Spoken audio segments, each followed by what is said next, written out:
Toon van Elst started 27 years ago as an Odour consultant at the University of Ghent in Belgium, with a focus on the chemical analysis of odors. After 5 years, he started the Belgian division of Odour.net. The company became independent in 2011 and continued as Olfascan.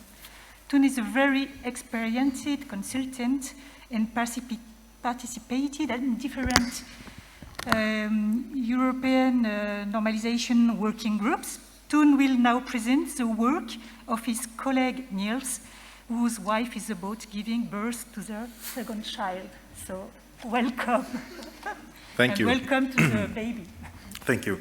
I can tell you she's not so far yet, but I'm proud to present the work we did using our drone technology and our flying lab.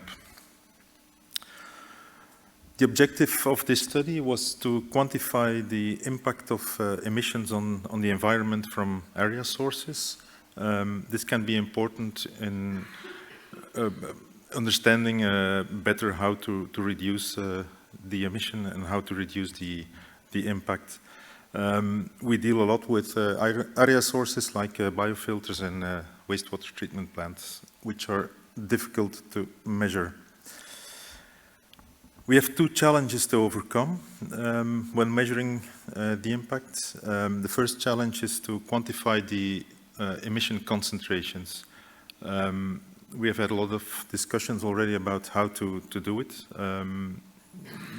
The most used way at this moment is fractionated sampling, so covering a part or using a hood to take a sample, which has the benefit that you can do other analysis on these samples too. However, it's a very exhaustive technique if you need a complete mapping of the area source.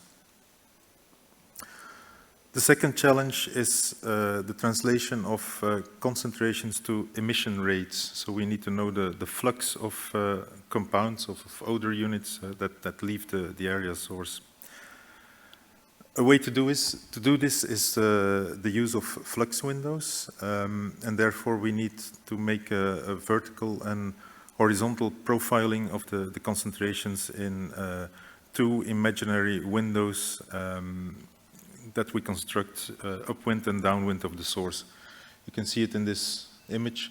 So we have the wind blowing in this direction, and we construct an imaginary window upwind and downwind, and we measure the concentration over this window. If you have smaller area sources, we can use the flexible airborne technique of drones. Hello? Where we can measure the concentration in different points in these windows. Besides of that, we also need an on-site meteorological assessment to know the exact wind speed at each moment. The experimental design we used here was in a wastewater treatment plant in Ghent, in Belgium. And the study was part of a bigger setup where we needed to determine the nitrogen impact of the complete wastewater treatment plant on a very nearby natural reserve with the risk of acidification of when ammonia was emitted. We started with measuring the different sources at local height at 15 centimeters above to determine which sources are the most important. And then we saw that the open sludge buffer tank was probably a major source in the wastewater treatment plant. You can see we also put our meteorological station with a 3D anemometer on site to have the correct data. Here you can see the two flux windows we constructed with a prevailing southeast wind at the moment of the measurements. We had a a window here and a window there, both more or less 3 meters wide and 6 meters high. We flew with the drone through the window, and we collected, or we measured concentrations at 1 meter interval. So we had about 21 different concentrations per flux window.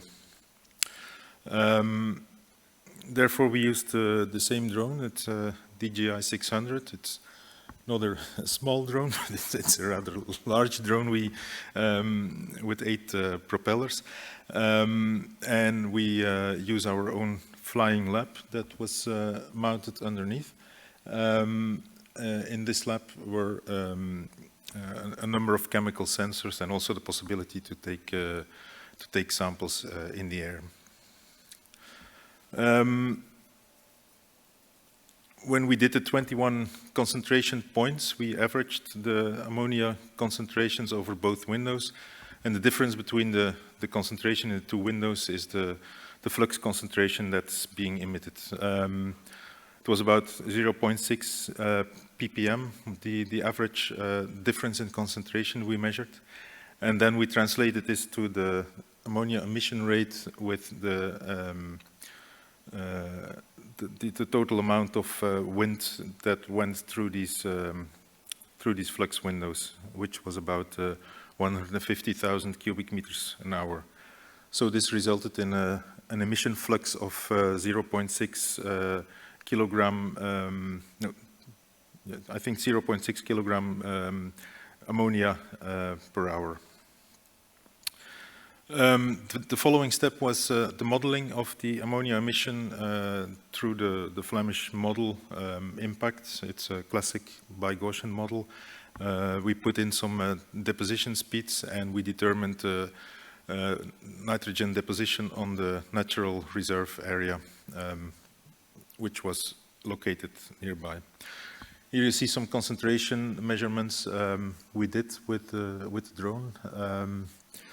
And this is the result of the modeling. You see here the yellow zone is the natural reserve, and this is the source. And we calculated a maximum contribution of the open sludge buffer of 0.29 kilograms nitrogen per hectare per year, which means about 10 to 50% of the critical load.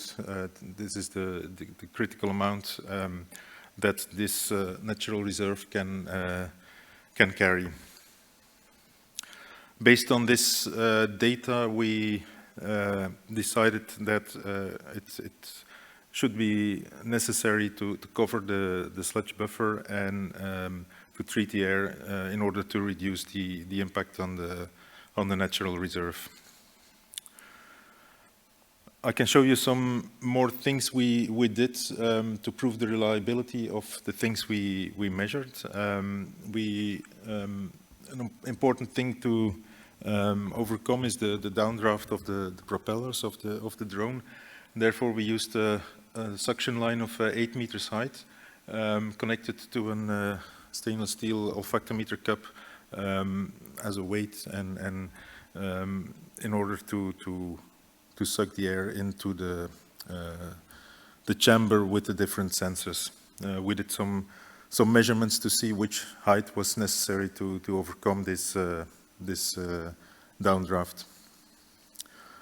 The second thing we checked was the reliability of the concentrations and the calculated flux by measuring with the drone at 8 meters height at the borderline between the wastewater treatment plant and the natural reserve. And we saw that with the prevailing southeast wind direction, we had a rise of concentration in ammonia when the wind was blowing over the sludge buffer.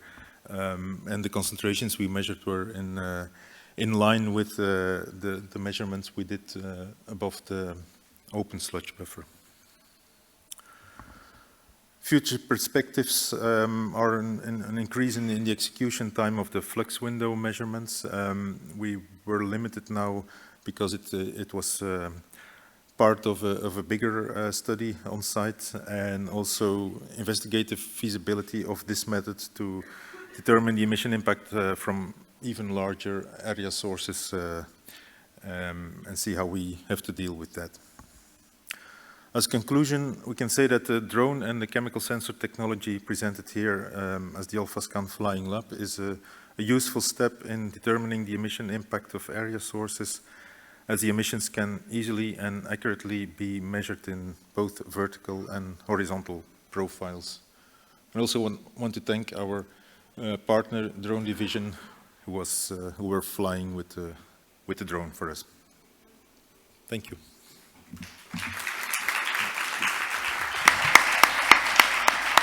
Thank you, Toon. Is there any question? Yeah.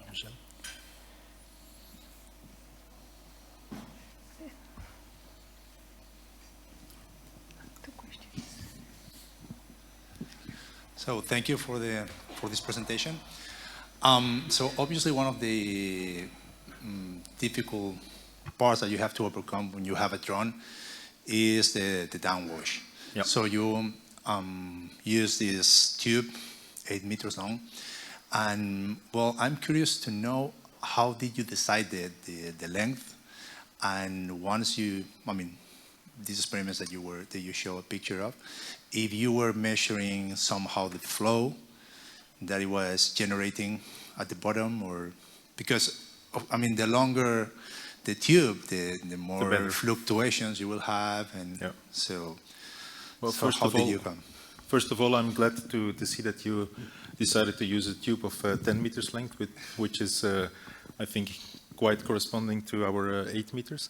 We did some test measurements. We had a biofilter where we could measure the ammonia and H2S concentration just above the surface, and then we just flew higher and higher, and we saw at which moment the effect of the downdraft was gone. So I don't have the results in mind, but I guess that the 8 meter was also a safe value we used. Probably 5 or 6 would be sufficient, but in order to be sure, we took 8 meters. But 10 is also a possibility. Okay. Yes, thanks for your presentation. I don't know if you can come back to the slide 12, it seems to me. This one? The slide 12. 12, yes. Yes. Yeah. I'm a little bit surprised, when you see the point, because, okay, we can expect more or less like a Gaussian distribution on the border.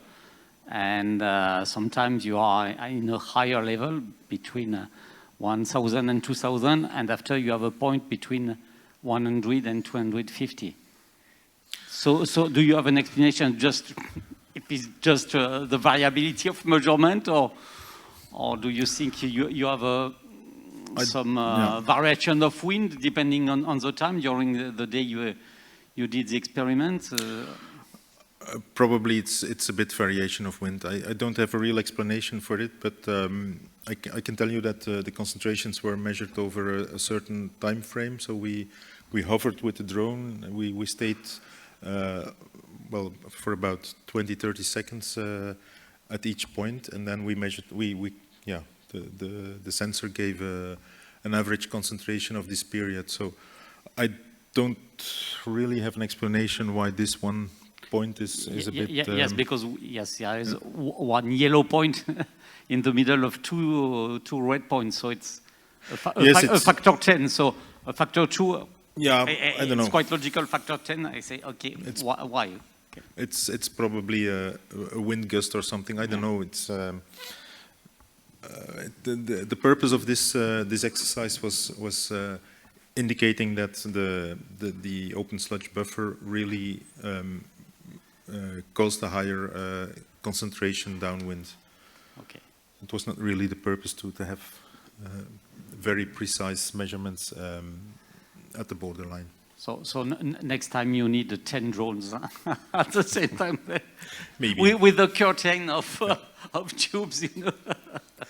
Well, the same idea, could you repeat us what is the sensor you use? Is it an electrochemical cell one? It's an electrochemical sensor of alpha sense. What's the limit of detection of this sensor?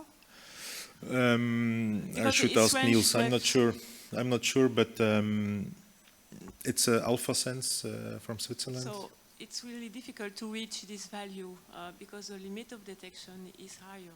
So maybe there are some trouble there, but indeed it's not the goal of the campaign here. It's just to test the methodology, so the value again yes, are and not to measure the difference.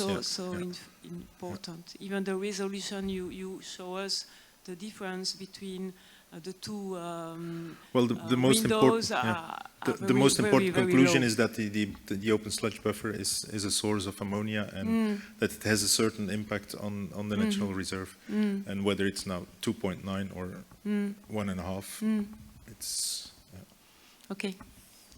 Thank you. So last question. Thank you. Thank you for the nice presentation. It's an interesting method. I was wondering, how do you translate exactly from the measured data to the emission rate, taking in consideration different wind speeds? Because I assume this is done in one day. How do you incorporate the wind speed? The whole, over a whole year, basically. Over a year. Well, or was this just the goal to measure at this day, or was it to estimate the emission rate over what it is on average? It's just a moment we measured, and I can imagine that the next day the emission rate would be different, but well, as I explained, we measured the average concentration in the flux window. We had the meteorological station measuring the wind speed at that moment. So the wind speed times the square of the window where we measured the concentration gave us about 150,000 cubic meters an hour. Yeah. So would you be able to translate this in a method where you have a whole facility and do an average emission rate over a year, do you think? Or would it still be a moment in time method? Well, just like with olfactometry, you do a grab sample and you have a concentration at a certain moment, and you the translation into the year effect is done by modeling. I mean, if you measure a certain point source and you say, well, we have 3,000 Odour units, can be next day it can also be 5,000. So it's just a momentary view translated into an impact on a year basis. So thank you, Toon.